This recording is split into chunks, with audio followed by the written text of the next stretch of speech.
Над 90% од младите не се заинтересирани за вработување. Тие сметаат дека побрзо ќе најдат работа преку роднинско-пријателски врски, покажуваат истражувањата од Коалицијата за младински организации сега. Според нив, бројот на млади кои активно бараат работа драстично е намален, а стапката на невработеност кај лицата на возраст од 15 до 24 години речиси двојно повисока од она на возрастните. Тоа покажува дека не се доволно информирани за мерките за вработување кои се наменети за нив. Пристапот до младите како целна група е можеби погрешен, односно младите се уште не веруваат во институциите за да појдат и побараат информација што тие може да добијат. Со цел да се унапреди неискористениот потенцијал на приватниот сектор во Македонија за отворање нови работни места, се дискутираше и на јавна дебата за потикнување на развојот во автомобилскиот и агросекторот.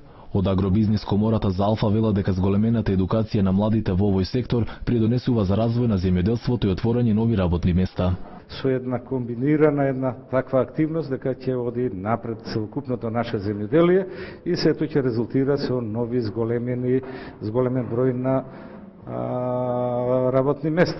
Државата поседува потенцијал за економски развој и отворање работни места во овие две индустрии. Со привлекување на странски инвестиции и потикнување на домашниот приватен сектор, изминативе години беа отворени над 100.000 работни места, изјави министерот за финансии. Стапката на невработеност, која што беше најакутниот и се уште е најакутниот проблем, се намали под психолошката граница од 30%. Последните податоци од јуни оваа година покажуваат дека невработеноста е 28,8%. Преку диалог меѓу компаниите и државните институции се очекува да се идентификуваат неголемите ограничувања за работата во приватниот сектор и нивниот потенцијал преку креирање на нови работни места.